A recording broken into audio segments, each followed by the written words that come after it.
brought his book, okay, Yes. in case you want to buy one copy. Right, that's right. You want one copy. I'd really like to start with Rich. My publicist right now is very angry with me. I didn't have Paul's foresight. And mine's not. Right. I'd like to start with Rich because Rich really represents the transition period, and has carried on the traditions, the principles of the publication that Bill Buckley founded, in which, as I indicated earlier, many cite the formation and the launching of National Review as the date when you can really signify as the beginning of the modern conservative movement. So, Rich? Thanks, David, and thanks for all you've done for conservatism. It's a pleasure to be here today. I became a conservative through National Review. I would sneak National Review into my high school classrooms and put it in my textbooks and read it while the teacher was speaking. What Playboy was to most American teenagers, National Review was to me. I would watch Bill Buckley's show Firing Line and rewind the key bits to make sure I understood them correctly. So obviously I wasn't a very well-adjusted or popular teenager. But that aside, it's really a blessing to be at National Review. And National Review really was key in developing what we're talking about today, the fusionist conservatism, which is a forging together of basically free market economics and a social conservatism and a strong national defense.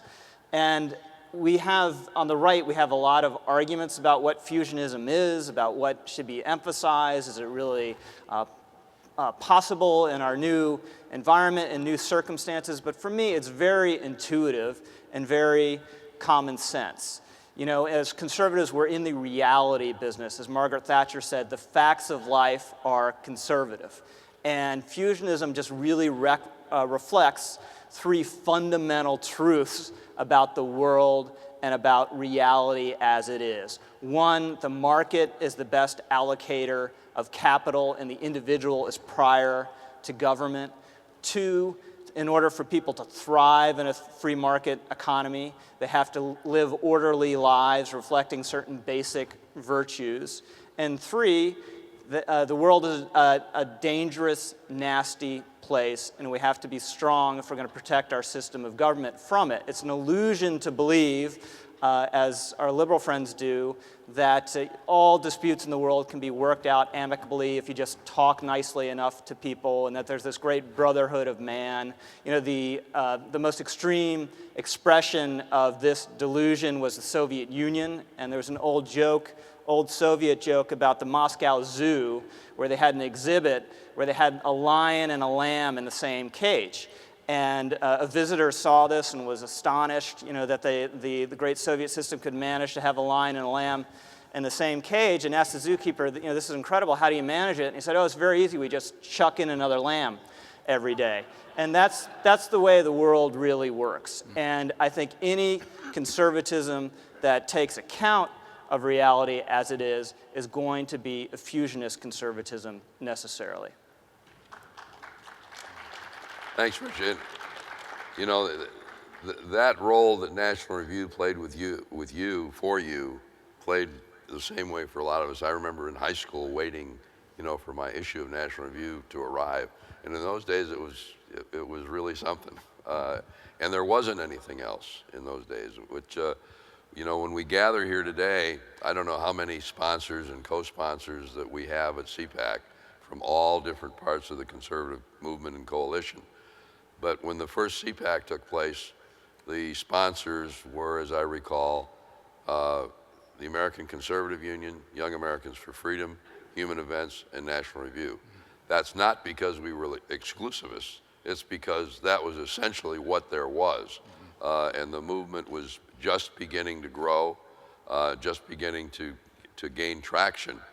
And Frank Meyer, who I had mentioned and who Rich mentioned, the sort of fusionist philosophy, which was really named by Frank, because that was an era when, particularly led by Frank Meyer and Bill Buckley and Bill Rusher, we were all part of an attempt to take what had been an intellectually college-based in many ways, philosophical movement of ideas, writers and the like, and convert it from a philosophical debating group over whether we should do this or that, or how we should deal with the Soviet Union, or whether we ought to sell the highways and the post office, or all of these different things, and convert that into a movement that had political viability.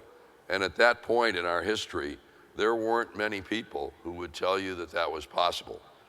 Turned out it was not only possible, but it was done in relatively short order. And the thanks for that has to go back to Bill Buckley and Frank Meyer, because Frank provided the underpinnings of that, and Bill and the others sold it to conservatives of various persuasions, and they came together because while they differed on some things that were important, on the basic values that Rich was talking about, there was a tremendous overlap that allowed them to form not just a ideological coalition, but a political coalition. So, and as I said earlier, ISI was really key to that in the early days, and has since then branched out a little bit, is now also a major publisher of the conservative works that they used to just urge people to read, but plays and has played an incredibly important role within the movement, and is now really in the forefront of trying to provide and transmit these values and to socialize younger generations of aspiring conservatives, if you will, who are coming into the movement. Chris? I think that's important, Dave. You talked about kind of socializing, and we talk about enculturating young people. And Bill Buckley, of course, was probably the foremost popularizer of mainstream American conservatism, National Review conservatism, fusionism. And last night, Stan Evans talked about the Sharon Statement. You know, Bill Buckley was the first president of the Intercollegiate Studies Institute back in 1953, Young Americans for Freedom, that a lot of us have been involved with as young people. And Dave was chairman, and I was executive director, was founded by Bill Buckley in 1960, where the Sharon Statement was written at his home in Sharon, Connecticut. Went on to help found the ACU and all these other organizations. But today, the movement is so large, I think we really need to get back to these first principles, which Rich just mentioned. We think a lot today about policy. We have all of these policy organizations, but we've kind of, I think, reversed it. You have to first have the principles, and then you can have the popularizers, then you can talk about politics and politicians, and of course we've got a lot of politicians coming on the stage over the last yesterday, today, and tomorrow, which is terrific. And then you get to the level of public policy. But if we turn that upside down, if everyone is focused on public policy, but they don't have these shared convictions, these shared core principles, I think that's why we have a lot of the angst and confusion that we have today in the movement. So I think we really need to get back to the core first principles, as M. Stanton Evans mentioned last night. I encourage everybody to Google the Sharon Statement and read it. It's very simple. But I would disagree slightly in a friendly way with Dave. We talk about a political coalition. We talk about economic conservatives, social conservatives, foreign policy conservatives. And in my mind, we also hear about this three-legged stool that'll probably be mentioned, a dozen times on the stage over the course of CPAC this year. That is a political coalition. When you get back to the first principles, if you look at the Sharon Statement and fusionism, what was written in the early days of National Review and the American conservative movement, you really have to believe, I believe, you really have to believe in all of these core principles. You can't buy into one-third of them because they're all connected. They're intertwined. You have to believe that the individual, the first kind of transcendent value is the individual's right to be free of restrictive force.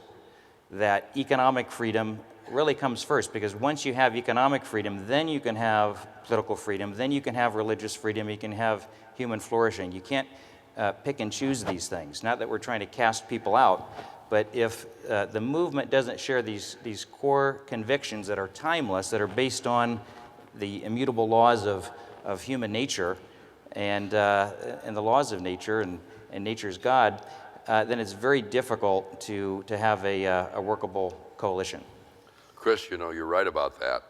And it's very interesting in the sense that over time, the movement has been relatively stable in terms of the segments of the movement, if you will. The economic, what we call the economic conservatives, the national defense or strong defense conservatives, and the traditional and religious conservatives. At these CPACs, the press pays a lot of attention to the straw poll numbers on who do you like, what politician do you like. We found over the years, though, we ask a number of questions that sort of allows an attendee to place himself or herself in a camp as what they think are the most important issues. And the economic conservatism, which goes over both of the other two legs of the school, if you will, is the big one. And that's always been dominant. In fact, the percentage of attendees who support one or the other, who place themselves in one of these things, has always been relatively stable. The articulation has not been, because that depends really in many ways on the external conditions. I mean, when we were under threat from the Soviet Empire, these conferences focused a lot on some different issues than they would today. When there were social issues that were at the top of the battle, they focused on that, but the underlying change, the underlying values were always the same, and they were shared.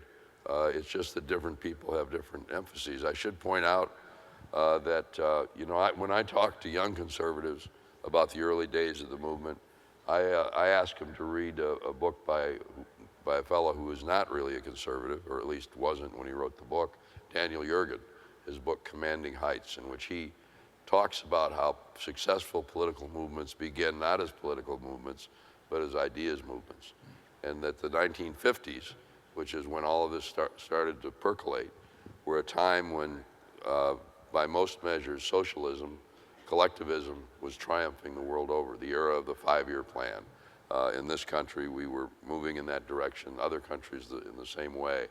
You'll remember when Whittaker Chambers left communism, he was convinced he had left the winning side for the losing side. It was not an era of great optimism on the part of the believers in freedom. But he said, and he said, I talked to him about it later, he said, I didn't even realize it at the time because I wasn't familiar with all this, but during that period, other things were happening. Friedman and Hayek formed the Mont Pelerin Society. The free market economists were getting together and talking about liberty. The Philadelphia Society was formed in this country. The political or quasi-political organizations we were talking about were coming into being. And at the outset, if you ask people of our generation, not just in this country but abroad, what influenced you most, the book most often mentioned is Friedrich Hayek's Road to Serfdom. It's mentioned by free market people when the Soviet Union collapsed in Russia. It's mentioned here. It was as Jürgen points out in his book, he just cites 2 examples. One was a liberal Hollywood actor who read it and turned into Ronald Reagan. And another was a British undergraduate who carried it in her purse so she could refer to it and grew up to be Margaret Thatcher. He said, if you need more than that to talk about the influence of writing and ideas, then you don't know how important they really are. So representing really, Katherine comes from the economic freedom, free market side of the movement. So I think it's time for you to give voice to some of that. There's a little clapping for economic freedom. That's nice. So of course, libertarians are always. She doesn't have a book to sell right now. I have no book. I have no book to sell. I just have ideas to sell to you. So Reason Magazine was founded in 1968. So we were right in there with this kind of moment, this sort of fusionist moment when libertarians and conservatives were trying to figure out, how snuggly they wanted to get together in bed. And, I think one thing that has been encouraging here at CPAC is the rhetoric of economic freedom, and is sort of, even if the 3 legs of the stool remain of equal proportions, that there is this sort of uptick of interest in individual liberty, particularly in the economic sphere. That said, of course, libertarians are always a bit wary at conservative gatherings. There's always this moment when you say, yes, this all sounds great. You know, we're going to shrink government, we're going to privatize the post office, we're going to sell off the highways.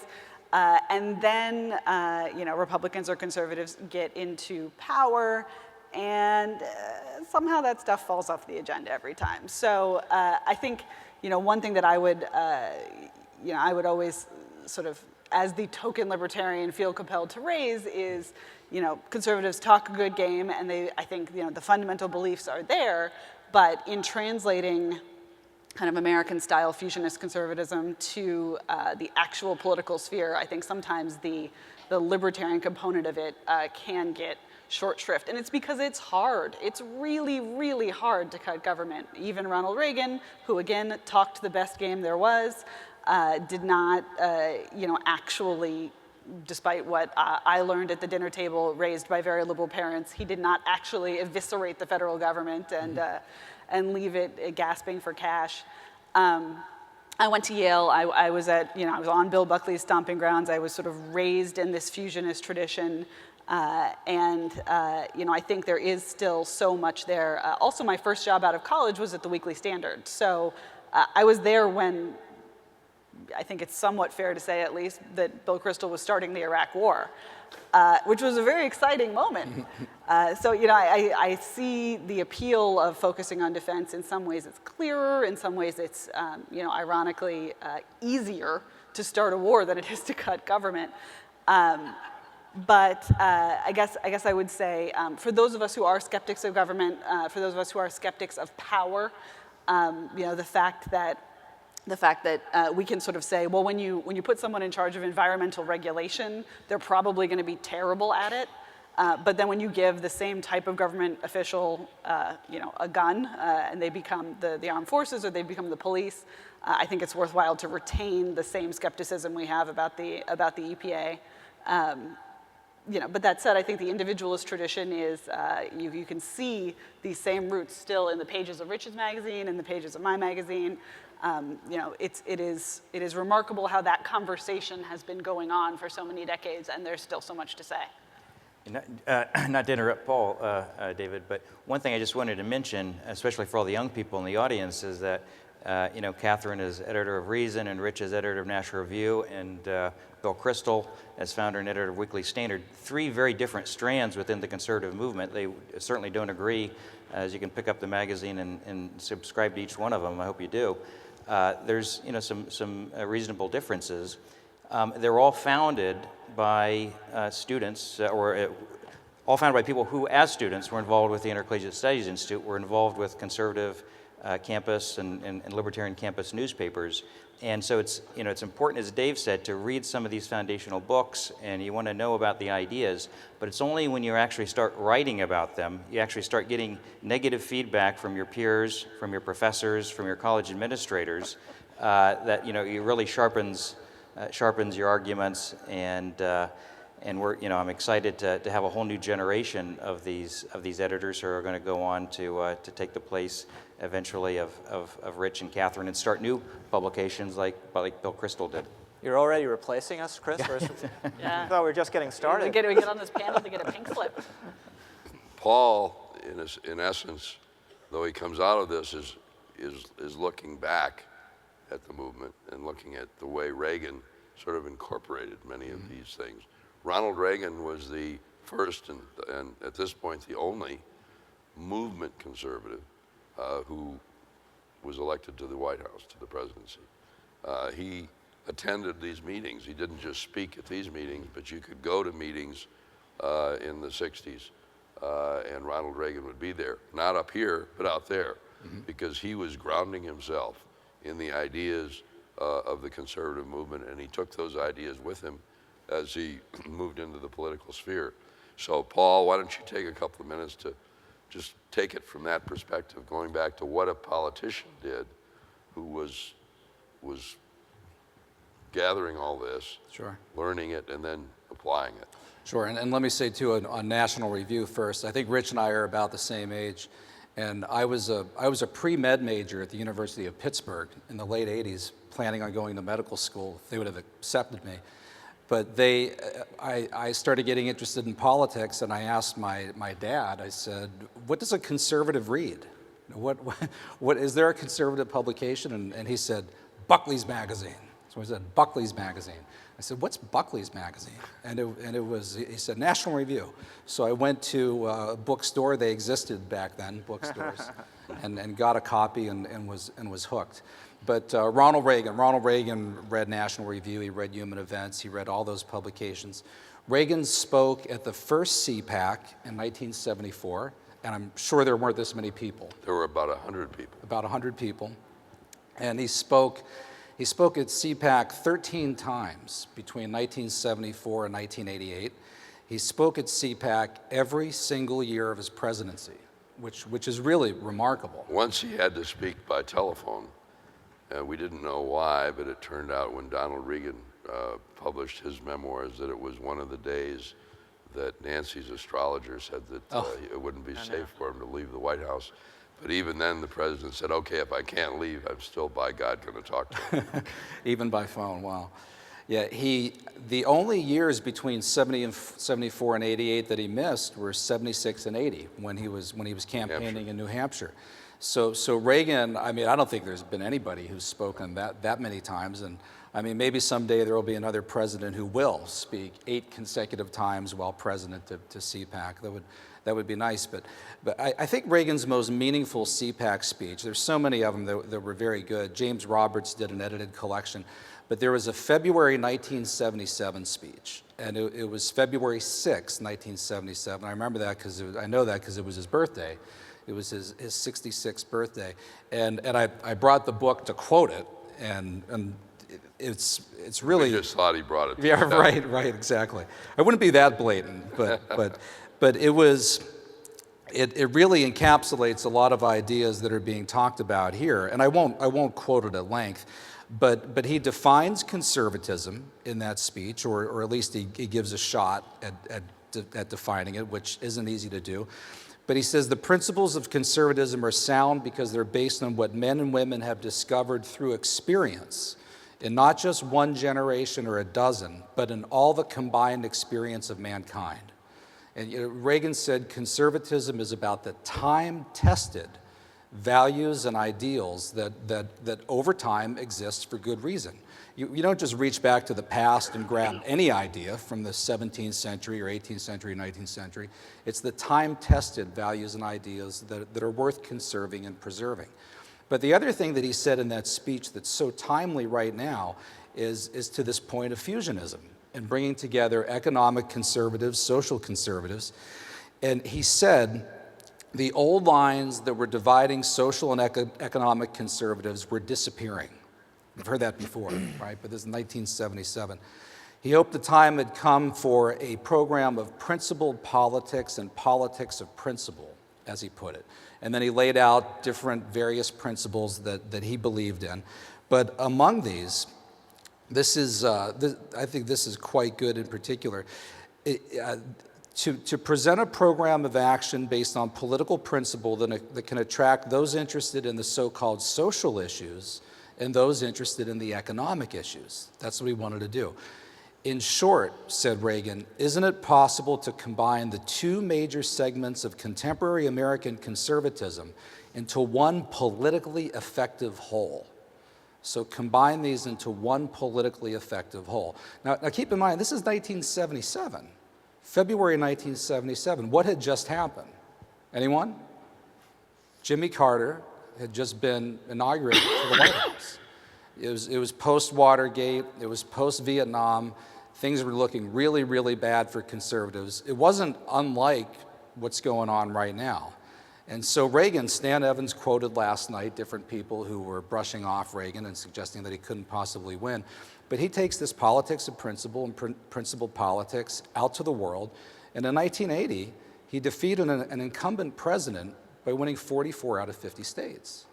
And then in 1984, with the majority of registered Democrats, he won 49 out of 50 states. Won California twice, my home state of Pennsylvania twice, won New Jersey twice. This is impossible to even imagine a conservative doing this right now. So I think we can look to Reagan for a lot of these ideas, for this idea of fusionism, and also fusing these ideas in order to create, as he put it, a politically effective whole. Great, great. We've got a number of really good questions that go exactly to the challenges that we face in holding that together. So I'd like to, and I got them on. This thing actually works, by the way. I'd like to. The first one is from Rachel, and she says, social conservatism requires major government oversight. Is it possible to be socially and fiscally conservative? Why don't we? Oh, of course it is. And Reagan, I'm going to go out on a limb here at this panel and say Reagan was right. Ask in the passage that Paul read. I mean, there's a tension, obviously, between libertarianism and conservatism at times, but I think every conservative has some libertarian in him or her. And it's not necessarily every libertarian is a conservative, but every libertarian is an ally of the right and of the limited government cause. And I just think it's wrong to think of economic conservatism and social conservatism being in tension, because the alliance works on so many levels. One, constitutional government and capitalism are moral, right? They're certainly more moral than any other political or economic system anyone's come up with. And if you look at the dominant religious traditions in this country, they're ones that emphasize choice. It's your free choice to accept or reject God and put an emphasis on the primacy of the individual. And then you look at just the negative sides of the ledger. The state is a threat not just to our freedom, but to our values. And if you have any doubt about that, call up the Little Sisters of the Poor. That's right. And social breakdown in this country enables the growth of government. And civil society, this is an insight going back at least to Tocqueville, civil society, family, church, they provide a buffer between the individual and the state. And if you see that buffer erode, the individual stands naked and exposed to governmental power. So it's not just that social conservatism and fiscal conservatism is an awkward alliance. They are absolutely necessary to one another and to the defense of freedom.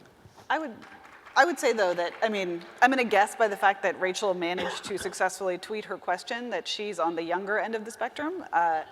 And I think that's worth noting, right? That this sort of longstanding alliance between, people who are economically conservative and also socially conservative it is on shakier ground with younger people. And one reason for that, I think, is a consistent misinterpretation of what it actually means to be a conservative in the social realm. That you can be personally conservative, that you can hold deeply traditional values, but that you need to draw the line very, very firmly in terms of where it's appropriate for the state to act and enforce those values. And I think, of course, the Republican Party isn't always conservative. In fact, some might argue it's rarely conservative. But the Republican Party often steps over that line. And I think that's what young people see, and that's what they think of when they think of the right, when they think of this kind of what they see as a tension between fiscal conservatism and the sort of government-enforced social conservatism. So I think there should maybe be also a little more give and take when we see places where fiscal and social issues overlap for conservatives. I would argue the states of Colorado and Washington, right? They just legalized recreational marijuana use. And one upshot of that is going to be a huge fiscal boon for those states. They're going to save money on enforcement. They're going to tax weed and use the money to pay for other stuff. So that's something that makes conservatives feel a little bit, I don't know, everyone's smoking weed and having a good time, I'm nervous. But, that can just as easily be cast as something that fiscal conservatives should be really into. And it's a place where they should give on the social issue in favor of the fiscal issue. So I think that is something where, Rachel is not confused. She is pointing to a real tension in the movement. Let me add just one historical note. In the 1980s, one of the major libertarian groups decided to do a rating of Congress. And they talked about how some of these people they viewed as social conservatives just weren't really with it. And so they did the rating, and in the United States Senate, the senator who finished at the top of the rating, they ended the rating not too long after that, was Jesse Helms, who they had been, this goes to Rich's point, that if you are in fact a conservative, a social conservative, or an economic conservative, it's the government that you're concerned about. And either one would have been voting roughly the same way, and they roughly do. So what you see is that you'll hear a lot of talk, for example, about how about a moderate who's liberal on social issues and conservative on economic issues. Those people don't exist. There may be one somewhere, but most people who are liberal on one thing are liberal on the other. And most people who are conservative on one are conservative on the other. So that's why it works politically. Well, I'm going to get Russell Kirk's name in here. Conservatives believe in order. Russell Kirk wrote The Roots of American Order. And one of the things that would concern conservatives about drug legalization is that while it might in some ways maybe affect law enforcement and might even help the economy in some ways and so forth, but the conservative looks at that and says, but it'll be bad for society and for order and for culture if this leads to more people doing drugs. And also too, it could lead to more government if these people become burdens on the state because they're stoned and on welfare. Well, they won't vote, so that's a good thing. Right, they won't vote, or they might vote, which is, but so that with conservatives, a lot of these things, conservatives, it's never just freedom. It's freedom and order, and people like Reagan and Kirk argue that faith provides the moral rudder to keep freedom navigated. But the phrase that summed up Frank Meyer's view was a traditional society arrived at by libertarian means. And that sort of sums up the freedom aspect as well as the traditional values aspect. And of course, just to take drug policy. Buckley, of course, disagreed on that, as did others. And there's no, when you're applying your values on some of these things, Buckley would have said that there are a lot of downsides of the policies that we have that haven't worked. Should you use drugs? No. That's the sort of fusionist view. Right. Is that it's not, we don't want the state dictating the way you run your life, but if you have any values, you'll run your life in a wise way. Yeah. So anyway. I think that the conservative culture through libertarian means is what we're trying to achieve. But as we go out, as ISI goes out on the college campuses today, more and more we encounter libertarian students who really don't believe in order, who are a little more anarchist, who are isolationist. But at the same time, we also encounter a lot of Catholic and evangelical students who have bought into the whole social justice thought process, who are really kind of communitarian, if not outright socialists. And so there's a real need to speak to these intellectually curious libertarian students and talk to them about order, talk to them about what a good society is. Just as there's just an equally important need to talk to these kind of, religious conservative students and talk to them about the free market. I'm a little concerned too because there's a movement afoot by a lot of wealthy donors that seem to embrace the concept that conservative is a bad word. We know that young people don't self-identify as conservative. They are self-identifying as libertarian, which is fine, but they want to spend a lot of money to get students to self-identify as libertarian and think that, well, once that happens, then they're going to magically vote conservative over the rest of their lives. And I'm just a little concerned that if they don't get back and really understand the ideas, this is not going to happen. A lot of libertarian students that we don't reach and don't bring over so they can understand the full range of conservative ideas, they tend to hang out with liberal students, right? It's very easy for these self-identified libertarian students to slide into the cultural left. If you don't want to have a family, if you don't want to start having kids, get a job, and live a conservative lifestyle, your friends are going to be liberal. and I'm a little concerned we're going to spend a lot of time and money to get conservatives to self-identify as libertarian and find out that that's really not extraordinarily helpful. I mean, I love it when I go into Starbucks and I order my grande misto, and I can, debate Basquiat with the barista. But I think we really need to focus on what we're doing to educate young people and really introduce them to this winning fusionist message. I would say I strongly encourage the conservative movement to spend a lot of money to get people to identify as libertarians, but that's I'm going to combine two questions which really are part of this discussion. One of our questioners wanted to know, and this is existing in a changing world, can conservatives survive without adjusting their stance on social issues such as gay rights? And another one wants to know, how do you maintain your traditional marriage stance without being called a bigot? And I think that goes to the external world, and how do you deal with those questions? Who wants to do that?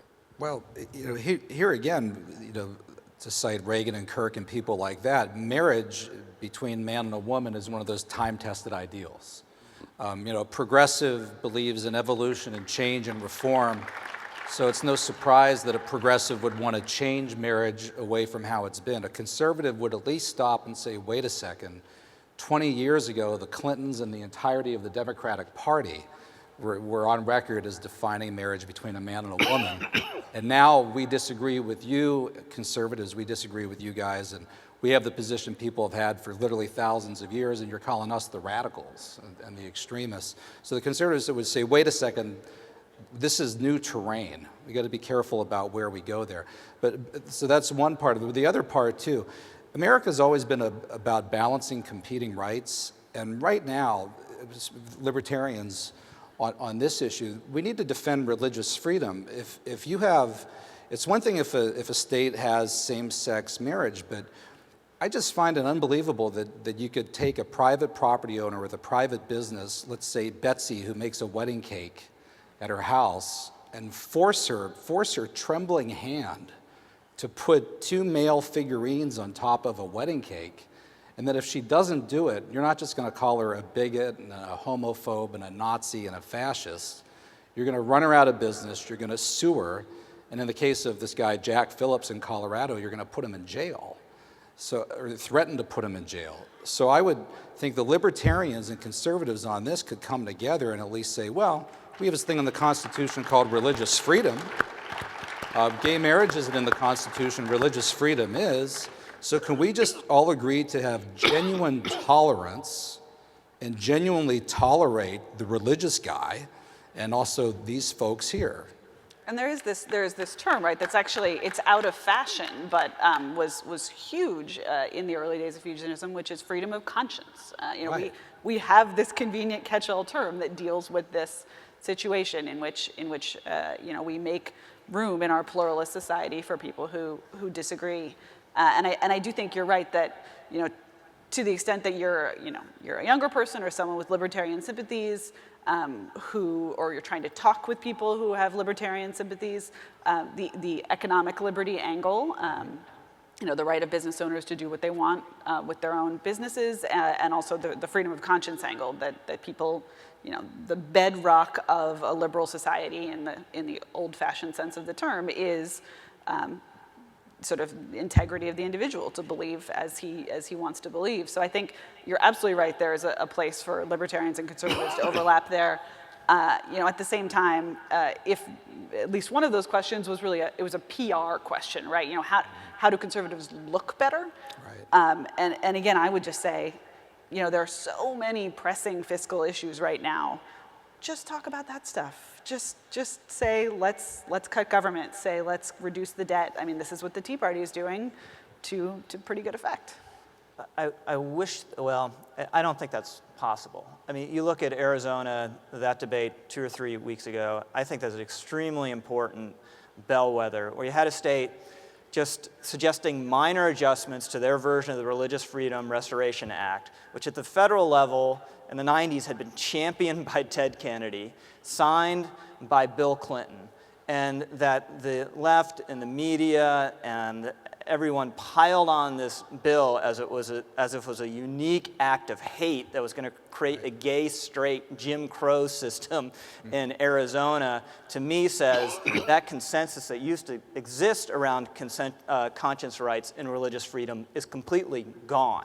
And it's going to be very important for us to focus on this, because it wouldn't be shocking to me if 10 years from now you're seeing churches lose their tax-exempt status if they have strictly orthodox beliefs on issues related to homosexuality. So I believe the other side now is the aggressor in this war, and it's incumbent on us, culture war, incumbent on us to fight back. And it's also important to disaggregate the social issues. There's no doubt, as a sheer political matter, gay marriage is sliding the other way quite quickly. But you look at abortion, which for decades we've been told, you got to give that up. Right. That's a loser. No one's going to be with you on that. Young people will never believe what you do on that. And we've made incredible progress on that issue because we've stuck to our principles. We've adopted an incremental approach where a little bit of a slice of progress is better than nothing, and you have fewer abortions in this country. You still have a number of abortions that's a complete scandal, but you have fewer, and you actually have public opinion moving at least a little bit in our direction, and moving in our direction among the young. So capitulation is not necessary and is wrong on the social issues. I think if I can add, that is really the point of philosophically and principally driven people getting into politics. It's not to give up your principles. It's not to change your principles. If you put one foot into the political side of the deal, you've got to figure out how to communicate your values in a way that connects with the people you're trying to communicate with. That's different.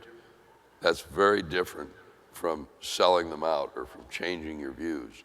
And the challenge as generations change, the challenge as demographics change is not do we give up on these people, do we abandon that position? It's how do we take the values that got us into this movement anyway, in the first place? How do we take the kinds of lessons we learned from reading Bastiat or from Hayek or from Buckley or from Kirk and the others, and that we've incorporated into the way we look at the world? How do we take those values and make them connect with real people in real time? Because otherwise we're just standing beside the road, in a sense, saying this is the way you should have done it, when we want to actually be in the car steering it down the road in the right direction. We've only got a couple of minutes, but maybe Paul, who's really focused on that part of what we ought to be all about, would like to sort of conclude by tell these folks how they can win. You know, I got a question for you. You might want to put in there. Sure. Somebody said, ask Paul how long he thinks the Soviet Union would have survived if we hadn't had Reagan. Well, Reagan believed that the Soviet Union would eventually implode under its internal contradictions, as he put it, but he facilitated the collapse, no question, by at least 10 or 20 years. And you ask anybody in the Soviet Union, former Soviet Union, they would agree with that. But yeah, on these cultural issues, and yeah, Rich is right. I mean, in a way, you can't avoid these. It's happening, and you have to respond. If they assault your religious freedom, you have to respond to it. And then people say, get out of here, stay out of the public square. But you can't, because you're being drawn into it. And on the abortion issue, yeah, those numbers have totally trended, with the young in particular, toward the pro-life position. Ronald Reagan said that the right to life is the first and most fundamental of all freedoms, without which no other freedoms can exist. And he was urged again and again and again in the 1980s by moderates and pragmatists to give up that position. But he said, I can't because I believe it's the right position. And yeah, and he didn't cede that as a loss. And go ahead. Can I just leave everyone with a Buckley quote, since we've talked so much about Bill? He wrote in a letter to Henry Kissinger in what must have been a really dark time in the Cold War, that we must bring hammer blows against the bell jar that protects the dreamers from reality. The ideal scenario is that by pounding from without, we can affect resonances which will one day crack through to the latent impulses of those who dream within, bringing to life a circuit that will spare the Republic. And that was our task then, and it's still our task today. Thank you. Perfect. I think that's the perfect ending for a very valuable panel. Thank you all for being part of it. And thank you.